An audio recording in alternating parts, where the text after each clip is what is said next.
Hello Nigeria, hello Africa. You're watching Plus TV Africa and the program is Sports Business with Olufor Ezaga. Remember, it's another Tuesday again. And Tuesdays we talk sports business, while on Friday, Saturday and Sunday, you guys talk about sports entertainment. All right, sports business is big business around the world. And for you regular viewers of this program, you know that every week we bring you some guests who is deeply involved in sports business in Nigeria, who has, very good pedigree.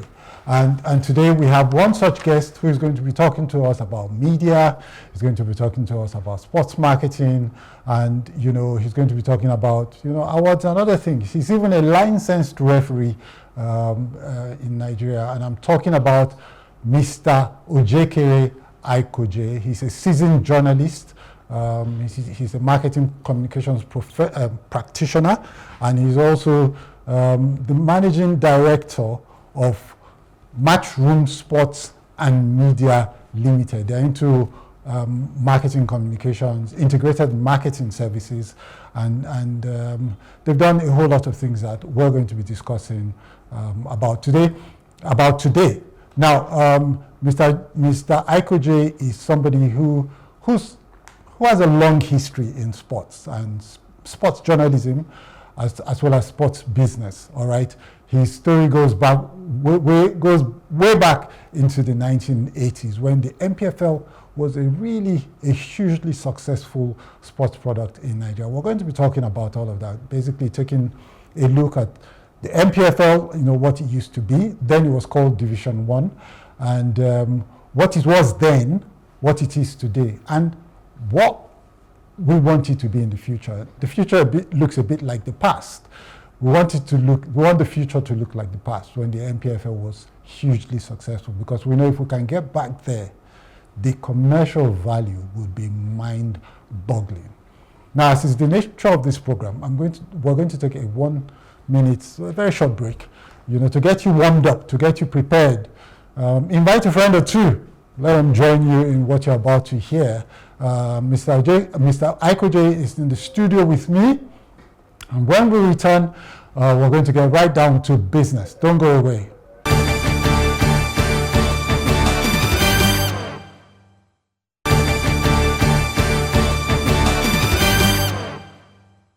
Welcome back to the program Sports Business with Olufor Ezaga, and joining me in the studio today to talk about Nigerian football, Nigerian club football, is Mr. Ojekere Aikoje. I already introduced, but here he is live. Welcome to the studio, Ojekere. Thank you very much. My debut here, and of course, a pleasure for having me. It's a pleasure to have you. We've been talking to some of the most influential people in sports in this country on this program, and as you would know, because online. Yeah. We share communities, and you see on this program, our business is to promote sports business with a focus on the local industry, because you can't promote the local industry. You can't have an international industry without having a local industry. All right. Yeah. And today, I believe you're going to be, throwing light on what the N.P.F.L has been. We've had two generations of Nigerians, the millennials and the Gen Zs, who have grown up without an understanding of what football used to be like in this country, what club football used to be like. I saw something that you sent to me as a student in 1988. Your longhand version of what? It freaked me out. Do you understand? Yeah. That's how our football used to be like for us today. Can we, maybe we should start from there. Give me a sense of what, football was like for you in the 1980s. And for me, I'm a Bendel Insurance fan. I've always been a Bendel Insurance fan, dating back to the 1978 Challenge Cup. That's when I was in boarding school, and that's when I can go back and say, look, on this day, I was a raving mad Bendel Insurance fan. We wanted that win, badly, and we got it, and we're really thrilled as young boys at that time. That's something that our younger brothers and sisters have totally not experienced, and our children, for that matter, have not experienced. Tell me, what was it like at that time? Okay, for me, first of all, grew up my dad was in the army, so Okay. you understand frequent transfers and traveling, around the country. Okay. I was born in Benin, then came to Lagos. Again, I was born somewhere close to the stadium, so maybe that's a Okay. factor. Aerodrome close in Benin, so maybe because it was close to Ogbe. Probably, yeah. Then we came to Lagos, and getting to Lagos, grew up in Lagos. But the football team caught me in Ibadan. My dad was transferred again to Ibadan, so I grew up in Ibadan. And if you live in Ibadan, you must be a Shooting Stars fan. So that was my first love, Shooting Stars. Okay. And that was the rivalry, the area when you have Leventis too. So that rivalry, shooting Leventis. But another thing that helped me to get close to Bender Insurance you mentioned was the quality of media reporting at that time. Observer was getting to Ibadan. Sketch was existing there. Tribune was big. So weekends, my dad would get all the newspapers, the Daily Times and all that, and I start from the back page.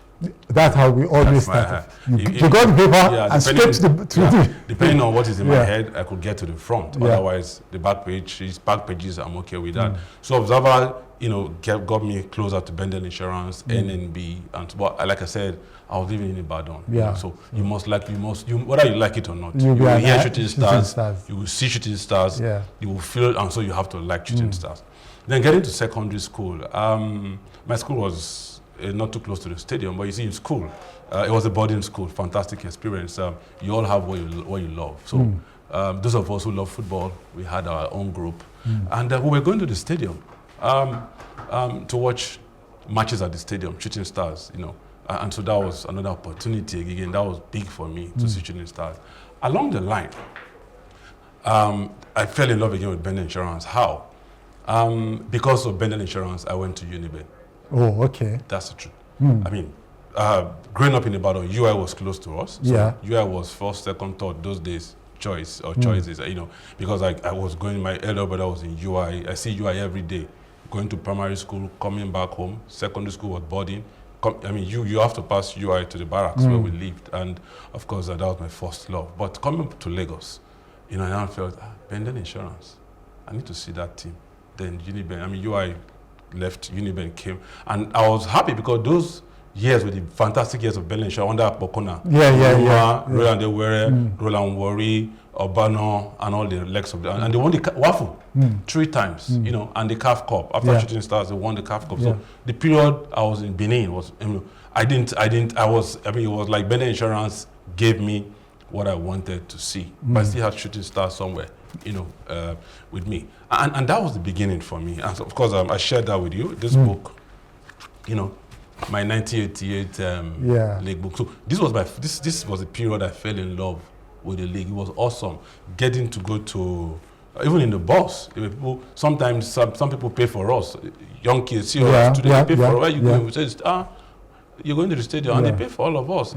So at that time, some of my friends thought I was playing pool. I didn't even know what pool was. I would just amongst the lot, I was the only one who was doing this. The other guys were like, "You're crazy." I said, "Yes, I think I'm crazy about something," And somehow I don't know how I've kept this since 1988. So I spent 38 years. By the way, that's the table that you did in longhand from 1988. That's today's Heartland. Now Heartland. Ranchers came second, Rangers came third. There was NNPC Warri there, if you remember. BCC Lions, Insurance was 6th, ACB of Lagos, Stars, GIB Rocks, then the 10th, Flash Flamingos, then the relegated team, NNB. That was when NNB dropped. NNB dropped to the lower division. NNB and N.P.F.L dropped to the lower division. Some of these teams have all disappeared. So this was a period. Enyimba is not even on the table. Enyimba was in the second division then. It was just a small team. It was just 2 years old at that time. That was a small team campaigning in the second division at that time. So there was no Remo Stars. Of course. So that's 98. In all of that, it was the period I learned a lot about the league, as a fan.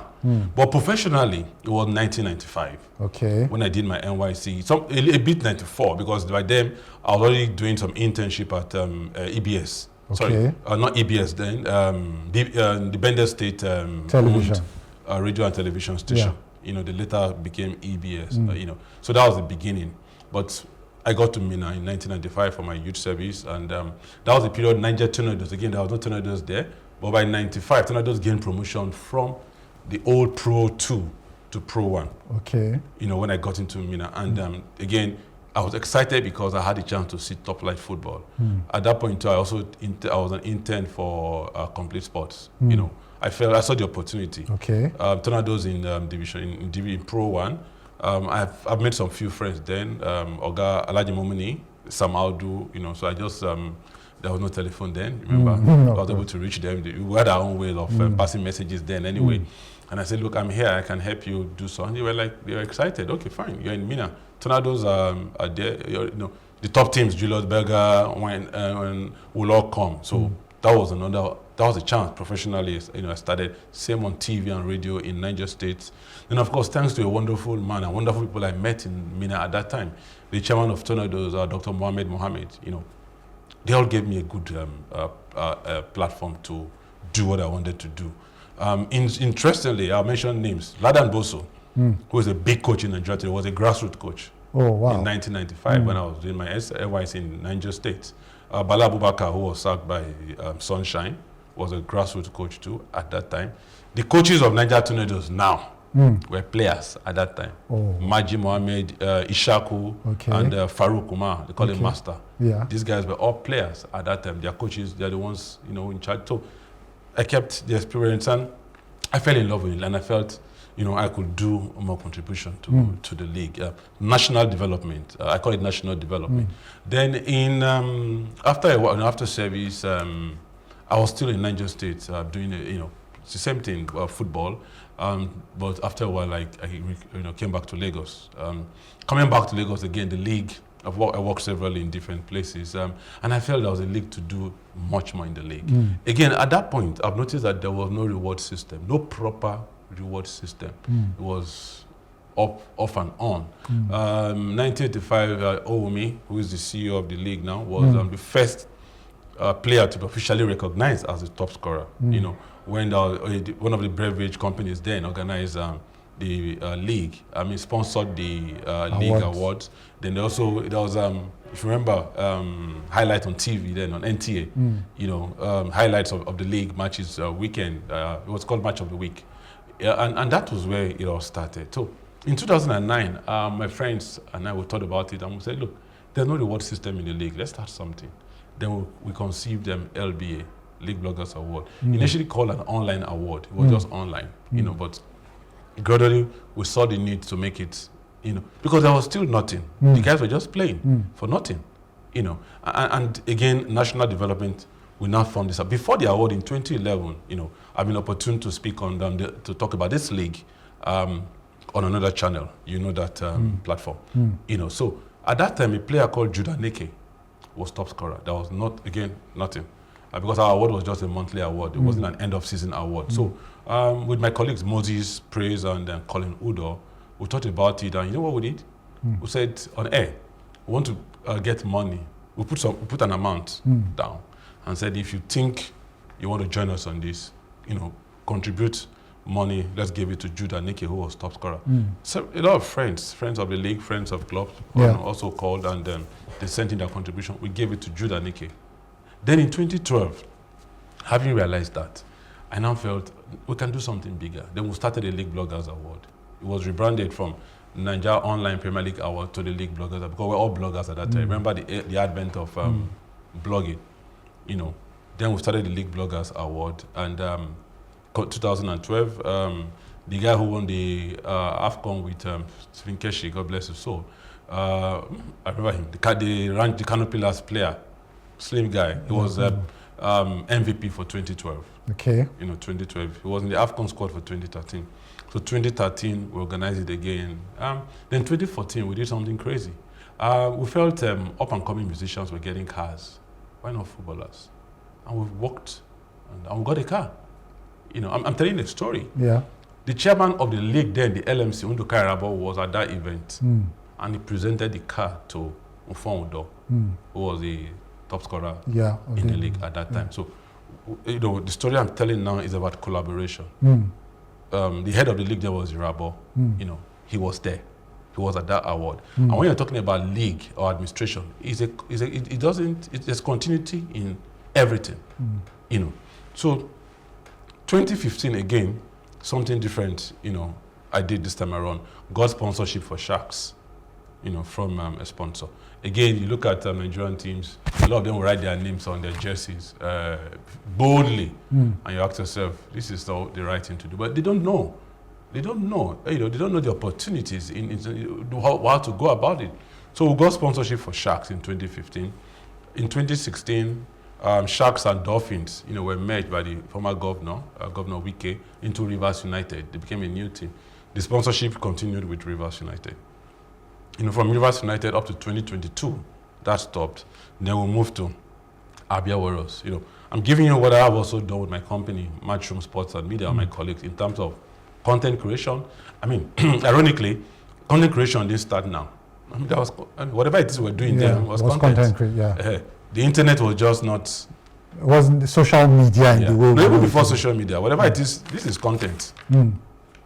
Yeah, I know. This is content, yeah. We're just sharing the content as we're doing. So social media came, and of course, more content, all of that came up. So, sponsorship. I've moved from reporting the league to talking about sponsorship now, all contributing to national development, stimulating the economy. Then in 2015, again, 18, something else happened. We thought about it again, this time around with a different organization, a sponsor. Like I told you, I have, we had something which was a multi-category award. Now there is a single category award. Because if you don't just report, most of the biggest awards in football today are kicked off by media organizations. Okay, but let's hold on. Okay. Let's hold on. Right. We're going to come back to that. And for now, let's look at how you started, in the media. You were in Niger State, you connected with Complete Sports. Back then, it was all Nigerian football. Yeah, it was the league, they had a newspaper for the league, Sports Souvenir. Okay, yeah. So it was league back to back. Back to back. Now, this was 1995, you said? Yeah, 95. Now, between 1995 and 2025, we've had 30 years. Yep. Personally, I feel that the change happened in 1998 when Kanu Nwankwo went to Arsenal in the English Premier League. But in that time, we have lost two generations of Nigerians who have to the English game, to the European game. What do you think happened? Yeah, what do you think happened, and how do you think we can reverse? It's a combination of many factors. Okay. The league itself, including those who manage the league, the media, Nigerians' opportunity to travel out to. Then, of course, from football clubs have also failed in their part to be able. You see, in marketing, you talk about recruiting and retaining consumers. Fans are consumers. I read a particular article, and it's about turning fans from consumers into guests. Yeah. So we're no longer talking about consumer engagement, we're talking about guest engagement. I'll give you this. I'm coming to your house. Yeah. You don't have to tell me, but I know you've put some things in order. You've cleaned the house. You've told somebody's coming to visit us today. They clean the house. Everything is put in order. But our clubs don't think that way. You see, before then there was this organic movement. They didn't need to do anything. But when that what you mentioned now happened, disruption happened, people need to start thinking. Even the clubs in Europe are thinking up till this moment. But we are not thinking here. We just think, we just go and play. Again, even affects the national team. The national team wants to play a game and they believe is that then go come. As in Nigerians will come and watch. No. You have to make it attractive to them. It's like chasing a lady. You have to make it attractive. You have to make that carrot attractive to fans to come. So let's continue. And one of the ways of making that attractive is through awards. It's through awards. But let's still talk about what needs to be done. Yeah. Sporting Lagos came, and what did they do? They had plans. Don't forget that they started this from the lower division. So it wasn't a by mistake thing like we do in Nigeria. It was organic. They were doing that from the lower division. I saw a few of their games. And even if you don't go, you see it online, you'll be tempted to go and see Sporting Lagos. Sporting did all that, came into the elite class. Fine, they went down. But take away relegation. They had a fantastic engagement with all kinds of persons, children, families, expatriates. Some of my clients told me, look, I've heard and I've seen, it's like evangelism. I've heard and I've seen what Sporting is doing. Get me a ticket. The next game, let's go and watch. And not just a box ticket. They made it so attractive that they had a box ticket for guys. If you wanted that weekend enjoyment, go and see a Sporting game. You stay in the box, 3-course meals. You eat, right kind of drink, like you're in a lounge, and you watch football. How many teams have thought about all of that or are thinking about that now? All that adds up to what is now called match day experience. You have to give match day experience. You have to give match day hospitality. Promise that experience and deliver the experience. Fans want the experience. The football is part of the experience, but they want experience. If you can give me that experience, why do I go to a club? I come to your game. Why do I go to a lounge later in the day? I come to and spend that money at your club. And that's what Sporting delivered.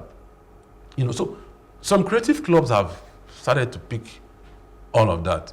Remo Stars inclusive. Even in lower division now, there's Inter Lagos. To an extent, too, Ikorodu City delivered that. Came close to what Sporting did. They didn't do the other things properly, but they did it on the pitch, and they got some more engagement. On social media too, digital media, fantastic job by the guys at Ikorodu City. That is what to do in 2025, 26, 27, 28, if you want people to come to the stadium. Otherwise, they're lost forever to the foreign leagues. Again, I won't blame those who follow the foreign leagues. Like I said, it's about match day experience. If you can't be there physically because of the cost of traveling, even from Nigeria, you will still enjoy the match day experience. And that's what they deliver. Then they go beyond that and also have gone digital to say, okay, those, fine, not everybody can. Even if you are there, not everyone can get into the stadium. What's the capacity of the stadium? But what did they do? They prepared other things for the population, which is located globally.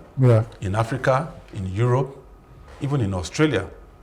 But beyond that, let's come back to some African countries. Egypt. I mean, I've been privileged to see games in Morocco. Egypt, Morocco, Algeria. Their leagues are still going fine. I mean, the Cairo derby between Al Ahly and Zamalek is I mean, you can't compare it to any game. Even some of the games in Europe are not even up to that. The attendance, the experience, the hospitality. Then just look at that Maghreb region. Even Libya, which is fresh from all the challenges they've had. You see games in Libya. Then we'll talk about the newest team on the block now. Pyramids. They've won the Champions League. Pyramids came some few years ago, struggled because of the strength of Zamalek and Al Ahly. They almost won the league this season. Some funny things happened. But they got the Champions League. Ali sacked their coach because he didn't win the Champions League. Pyramids, as far as they're concerned, is a slight on them for Pyramids to win the league. But here's the thing, that when we talk about these other African countries, I know that maybe the administration of the administrations or the leaderships of the league down the line may have been not what they should be, may have been. But this is an industry that has several stakeholders. Yes. And all of these stakeholders need to work towards a common goal. Yes. And that goal is not defined, in my view. You're correct. I don't know anybody that has defined, whether as government, whether as the league, whether as the media, because the media can do that as well. I don't know anybody that has done that, And 2 weeks ago, or just under 2 weeks ago, I saw this post by, it was on X, by a handle called, I think it's African something. They put up all of these African stories. And then they talked about the biggest derbies in Africa. They talked about Zamalek and Al Ahly. They talked about Orlando Pirates and Kaiser Chiefs. They talk, and then almost immediately, everybody dumped on Nigeria. They're saying, somebody says, "Oh, in Nigeria, do they play football in Nigeria?" That's one. One says, "Do they have a derby?" Sorry? You've not mentioned Dar es Salaam derby, Simba and Yanga. Yeah, okay, so they put... In Kenya, there's a Mashe derby between Goma here and the other team in Nairobi. So here's my point, Ojekere. As a Nigerian elite, if you go on the global stage, and then they say to you guys, do you guys have derbies in Nigeria? Do you have football in Nigeria? What are you going to... Are you going to start blaming someone? Because that's how they... So one guy actually said, "Oh, Nigeria does not qualify for Africa." That if you check Europe, Nigerians you'd find that Nigerians understand the derbies in Europe. I mean that's a complete dissing of Nigerians. You know what I mean? So personally, I look at it and I say it can no longer be the case for us to say that, look, other people are not taking care of the league. It's probably bigger than that. It's probably, what do we think of ourselves? Let me take it up from there. You see, the mistake always made in Nigeria, which is what has happened recently, is the fact that those running the league think they own the league. Okay. They think they can run it. You can't run it. They don't have the capacity to run it. Okay. You've talked about stakeholders. Yeah. It is the stakeholders who will run this thing.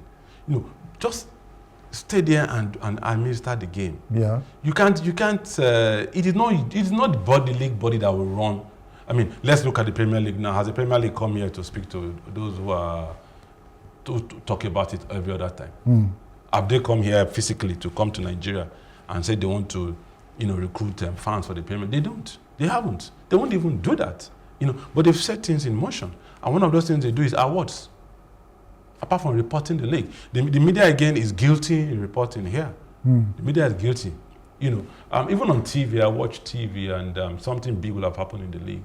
And I watch sports news. And the sports news is Man U versus As it even on the day a top player in the Nigerian league moved abroad. Yeah. Particular stations they don't see that. It's first of all, it's national development. Yeah. That's why I like what the BBC do. At the point they were even doing African football out, if you remember. So I talked about media organizations. We're going to talk about league. We have to take a very short break now. And when we return, we're going to talk about the experience you had recently, and what contributions, what the league might have missed, or what they gained. We don't know. And then we're going to look at more. I'd like to know what you think about what possible numbers we could be looking at if we could achieve the sort of popularity that our clubs had in the 70s and 80s. All right, that's been Mr. Ojekere Aikoje on the program, talking about going through his experience in Nigerian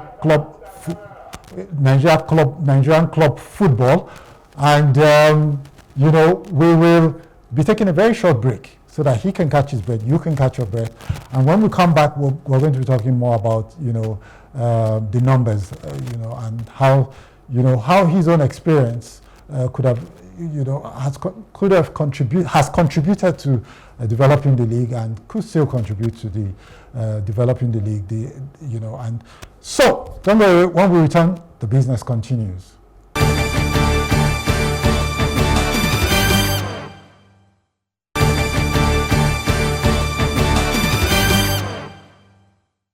Welcome back to the program Sports Business with Orufo Izaga, and in the studio with me is Ojekere Aikoje. We've been talking about the Nigerian Premier Football League. We've looked at what it was like in the past and what it is now. And basically we're going to be looking at what the future should be like. As I said earlier, we actually want the future to look like the past, because in the past, the Nigerian Football League was the biggest draw for Nigerians. Our stadiums were packed to the rafters, and it was huge business at the time. If we could do that today, if we could get our leagues to be as popular as they were in the 1970s and the 1980s, come on, what can we be looking at? Because the stadiums were always packed, And you need packed stadiums to, to translate to the sort of atmosphere that fans see when they watch the game on television.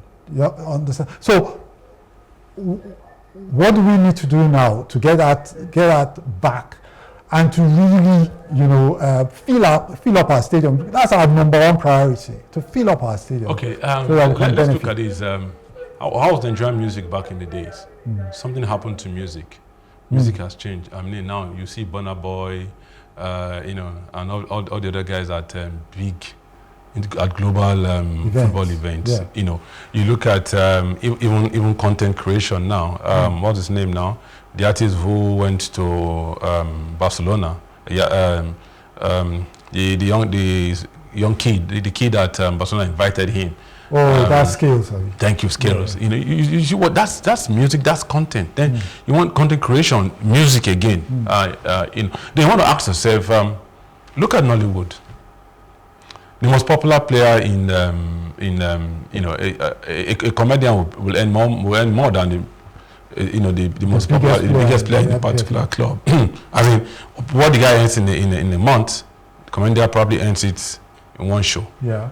So it tells you how entertainment has moved up the table, and football, the league, the domestic league is still struggling. And you see, the irony of it all is that those who run the league think they are the ones to make the league gain traction or conversation. It is not their job.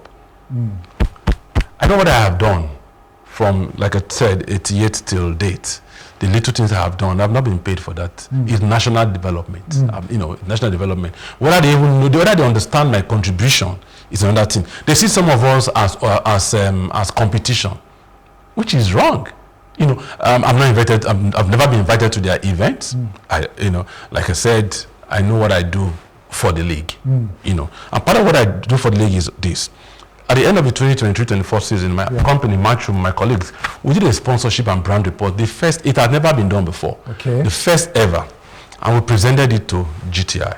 GTI is strategic partners to the N.P.F.L. We did that and presented to GTI. Fantastic report. And one of the recommendations in that report states that the winners of the N.P.F.L., this was even before Remo emerged as I don't even care who wins the league. My own is the winner of the league, of the N.P.F.L. I care. I want Bendel Insurance to win. Bendel will need to do a lot of what Remo is doing now. We need to do much more with the level Remo has attained now. I mean, Remo is in the level of insurance in the 70s. So, again, somewhere in me, I want Bendel to win, but it's not. It has to be done on the pitch. Once you catch the Bendel blood, it has to be done on the pitch. Yeah. But if you're talking football business, how football is managed, football is run, then I'm a big Remo fan. Okay. I must admit that. The facilities are there. The national team go there to train. Even the Sudanese club, one of the biggest in Africa, El Marek, has gone there to train. Some kind of partnership, pick the player from there. They have a women's team, the first Nigerian team. That's the really professional football we're talking about now. To have a male team, Remo Stars, a women's team, Remo Stars ladies, an academy beyond limits with different age groups. They've got hostels, and they attend school there. I've gone around the facility. The players in the academy, they write WAEC, which tells you that they are the right age. And no surprise why these guys are all moving all over the world now. It's back in the day, we used to wonder how they do it in Europe. Now, Remo Stars has shown us the template locally, so it's no longer Europe anymore. It's just an hour from here. So, we did that report and submitted to GTI, great guys. And one of the recommendations in that report is the fact that the winner of the league should present the trophy to President Tinubu at the presidential villa. You know what that would do to the league? You look at the American leagues. The Americans are fantastic people. Their sports are not popular. But you know what they do? I mean, popular globally. What they do, they add the White House touch to their sports. And you know the power of the White House globally. Even our newspapers will use those pictures front page. But they will not use N.P.F.L pictures front page. I don't know how much the leadership of the N.P.F.L has even done to ensure that newspapers use those pictures front page. Celebrate it. So some of the jobs that I have been doing, like I said, over 3 decades, and you see it's passion driven. I'll give you an example. Some months back, a committee was formed to move around and Ross Perot, the former independent candidate of the US, said, if you see a snake, kill the snake. Don't form committee to kill snakes. Yeah. That committee did not last. It won't last because it's not passion-driven. Yeah.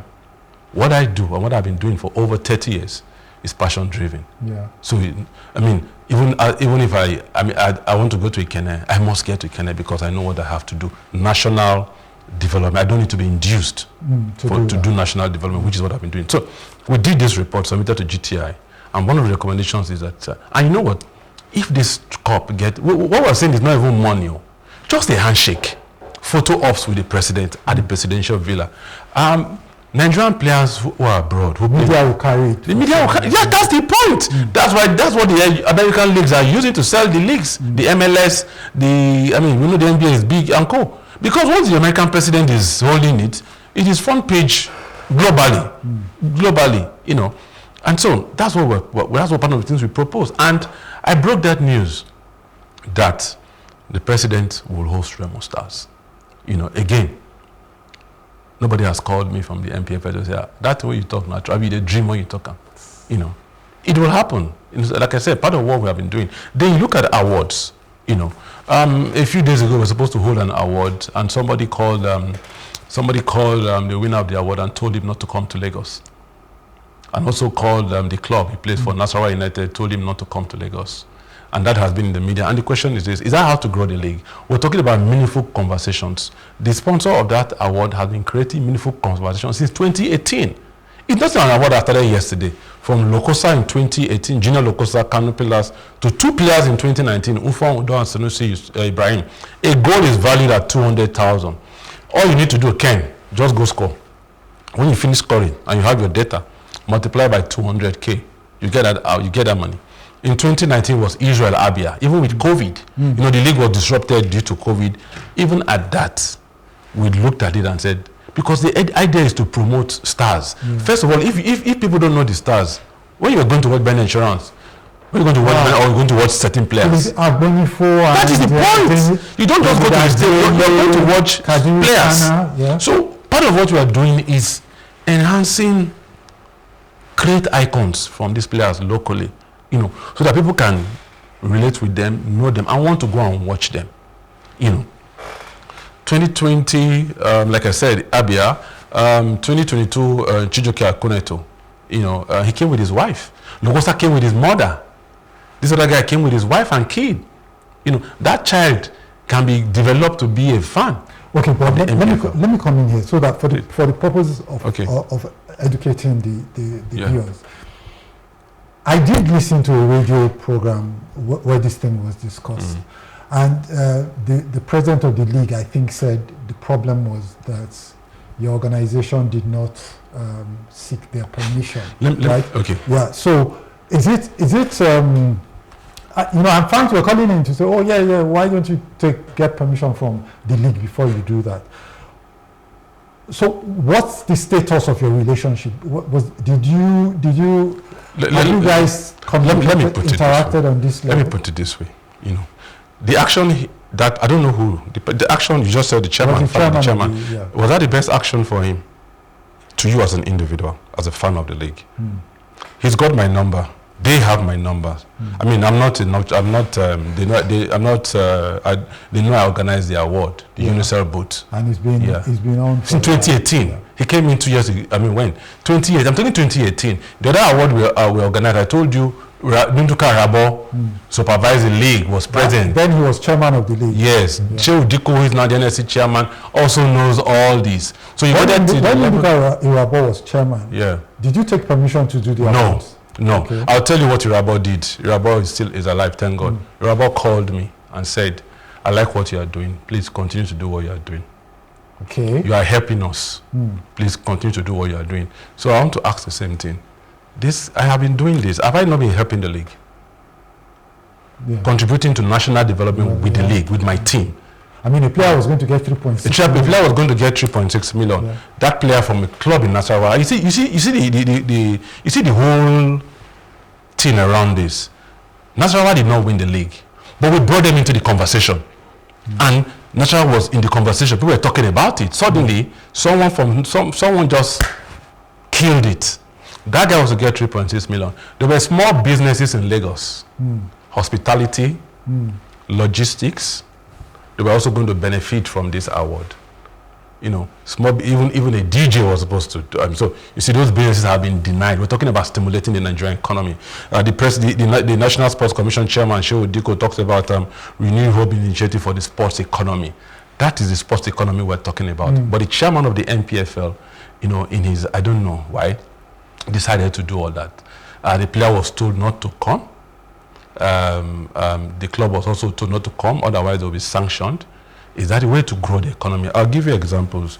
Awards are used to boost conversation in leagues globally. That's why in Nigeria here, we argue Pichichi every day. Because it's gone global now. But you see this, Pichichi is not even organized by La Liga. Okay. Pichichi is organized by Marca. Marca is a magazine. Magazine, yes. Marca is a magazine. And I have asked this question at a La Liga event because they always call me. I mean, sometimes in Nigeria, you need to blow your trumpet. At this point, I need to blow my trumpet. You called for your contribution and what people know, the value you put in. I have put in value in the N.P.F.L. I have put in a lot of value in I've raised the value of the N.P.F.L. even before this current leadership. So I'm talking about Barry Bote, Owumi ran the league for some time, Irabo, you know, Shehu Diko. I put in value in the league. Do they pay us for what we've been doing in the league? No. But what we're doing is for national development, because we must, okay, we're talking about developing Nigerian brands. The president has talked about that. Look at the oil sector. We are creating local brands in awards. Somebody's trying to frustrate it, you know, with some very dangerous words that are not to be used, you know, by any organization. So, Pichichi is done by Marca. It's a top scorer award. Zamora, the best goalkeeper award in Spain, is also from Marca. It's not a La Liga award. So the question is, most people don't even know La Liga awards. La Liga, they have their own awards. They have their awards, but Pichichi is popular. Let's go to Belgium. Everyone is talking about Tolu Arokodare today. What did he win in Belgium? The Ebony Shoe. The Ebony Shoe has nothing to do with the Belgian league. First of all, it was created by Africans in Belgium. You know, there's a large African population in Belgium. So the award is not just for African players, for also players of African origin, e.g. Lukaku can also win. I mean, and to any player from African origin. And so that way they use it to reward players from Africa. We're talking about Tolu today. He scored a goal, his first goal for Nigeria. He's in the conversation, you know, because of the fact, if Webber has won the Ebony Boot, Ebony Shoe, Noachu has won it, Godin Okpara has won it, you know, so it's for African footballers. Then you go to England, the home of football. Do you know the Premier League awards? I don't. Do you know Football Writers Awards? I know. Do you know Professional Football Association Awards? Yeah. The BBC Award. So you see, these are all complementing the Premier League language. And we even here in Nigeria, you hear people, like I said, I will still continue to do what I do for the N.P.F.L. I've done this over 30 years. No one is going to discourage me from doing what I do. And no one can stop me from doing what I do. And no one can stop any award I do. Let me put it this way. They can decide not to approve the awards. They can decide not to associate with the awards. You know, but you cannot stop the award. And you cannot discredit the award. Because you're discrediting Nigeria. You're going against what the president is preaching. You know, you cannot discredit the award. You can decide not to come. It's not a problem. The Pichichi is not recognized. It's not the official award of La Liga. But I have spoken to La Liga representatives who have told me that they are happy with what Pichichi is doing because Pichichi is contributing to the conversation of La Liga. La Liga has an office in Nigeria now. Why do you think they have an office? They have come here to preach their own. They know the strength of the Premier League in Nigeria. They have come. It's marketing, my brother. It's marketing, and you see, everybody, you have to do your business yourself. Nobody's going to sell the Premier League to the Nigerian League, N.P.F.L to anyone, locally or outside, but Nigerians. And it is not the job of the N.P.F.L. That's where they've also missed it, seeing people like me as competition. I'm not competing with anybody. I'm contributing my role, and the truth is, I don't need their approval, and they don't need to approve it. They don't need to come. But when you discredit it, then that's where the problem lies. And it's gone, you know, we're talking about conversation now. What is the conversation? The conversation is revolving around what the N.P.F.L has done to activities that I have been championing, pioneering and promoting. I just showed you the 1988 league table. That back in 1988, and that I have done that. It's like I said, it's passion driven. All I've expected them to do was to put a call across, to say X, Y, Z. But what did they do? I mean, they sent out. I don't know if you've seen those releases. You need to see it. You need to see the language there, and the question we're asking for promoting a Nigerian brand, promoting the N.P.F.L. The N.P.F.L is managed by those but it's owned by the Nigerian brand. Nobody has monopoly of the N.P.F.L. We're not competing with anybody. We're promoting the N.P.F.L. And at the end of the day, if you relax and look at all these things, I have talked about, how do you grow leagues? You grow league through the media. You grow league through awards. If you cannot do, you collaborate. If you don't want to collaborate, don't collaborate. Don't even come near. But when you discredit, discredit the awards. You're not. It's not to me personally. It's the league. Nigerians will sit down and see sponsors. You see, this sponsors talk. Every day we cry that there are no sponsors in the league. And you expect sponsors to come when the leadership of the N.P.F.L comes out with a release with such language, discrediting an organization. I run a reputable organization. I'm also into reputation management. People will just look and say, I belong to some of the top clubs in Lagos, social clubs. And people know me. They know what I do, what I've been doing. And they will just know that, no. Some people don't know what they are doing. And it's sad. Like I said, you just mentioned it. A young man had been denied the sum of 3.6 million naira. I don't know his salary in Nasarawa, but this money was to come to him straight away. Bam, he will get it. He was denied of that. What we do with football is also personal branding. That is part of my duty, part of my job. Personal branding. We elevate. I am not a footballer, but my job is to create stars from footballers. That I have done over 30 years. Every sporting organization or every sporting product needs stars, which is why you'd find that in other climes that are more developed, there's actually a deliberate attempt to create these stars. That is the connection. So that defines. But here the N.P.F.L people want to be the stars. It is not so. Every league, Egypt, Europe. Let's take. Europe. We always say Europe is a template. Who is the Premier? Who is the chairman of the Premier League? Who runs the MLS? Who runs the NBA? They create stars. It's a deliberate effort. It's an intentional thing to do. And that's what I do. That is my job. Create stars out of these players. That is when people can come. His friends will want to come. Family will want to come to see what he's doing at the stadium. That is when the league will grow. But when we put in the wrong, we put in the right narrative out, somebody is countering it with some strong words. And people will sit down and say, what do I want to go do for themselves? They fight. They always fight for them. Anyway, Mr. Ojekere Aikoje, it's been a great time with you on the program. Pleasure is mine. I did get in touch with you because I saw this league, these awards. Everyone has been calling me. Yeah. And I think, look, here on this program, I'll tell you that what we try to do is to try to say, you know what, guys, let's come together. Let's pack it up. Let's let's find a way to forge ahead together. Because if you're not fighting as a pack, we don't stand a chance. You understand? We need to win back the audience. To those who have left, we need to find a way to get them back. And how do we get them back? So I think that for the people at the N.P.F.L who may be watching this program, I think it's important that we try to get these issues resolved in the right way, in a way that projects our football, positively to sponsors, to fans, to partners, and to everyone really.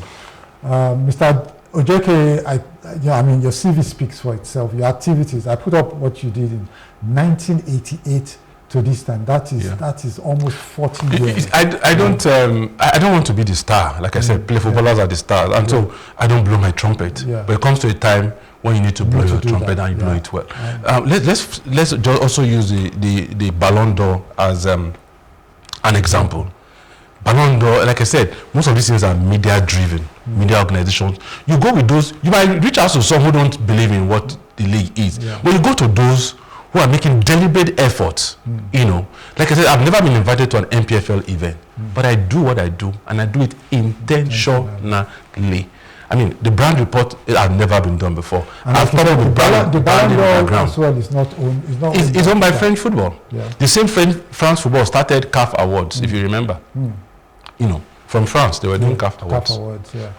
In 2004, BBC chose Okocha as African Footballer of the Year. CAF picked Eto'o as African Footballer of the Year. CAF did not discredit BBC. Yeah. CAF did not discredit BBC. Yeah. Because BBC too is contributing. There was a controversy there, but it was exciting because it was pushing African football. Those who felt, of course, Nigerians, it was supposed to be Okocha, and those who felt, you know, it was supposed to be Eto'o. It created the nice, conversation for African football. Ballon d'Or and FIFA got married at some point. It became FIFA Ballon d'Or during Blatter's time. When it was Blatter even pushed for that, merger. When Infantino came, he said, "No, you go your way," and so they went their separate. But FIFA has never discredited Ballon d'Or because FIFA understands football development. Okay. All right, so that's been the program. For the guys who are in the N.P.F.L. Watching the program, if you have a different take to the issue, you're always welcome to this program. You've all been here on this program at some point or the other, and we'll welcome the way to talk about this and to resolve it so that we can all push forward with our agenda, of building a competitive national league that will bring back the Nigerians to their own club football and then promote the N.P.F.L to the rest of the world. Well, thank you, Mr. Ikoje, for coming. Thank you very much. And next week we're going to have another interesting guest coming your way. Make sure to make it a date and tell a friend or two. You never know. What we say here could change the way you look at sports and open an opportunity or two for you or your organization. Until we meet again next week, this is me, Orufo Ezaga, saying be productive, be good, and stay safe.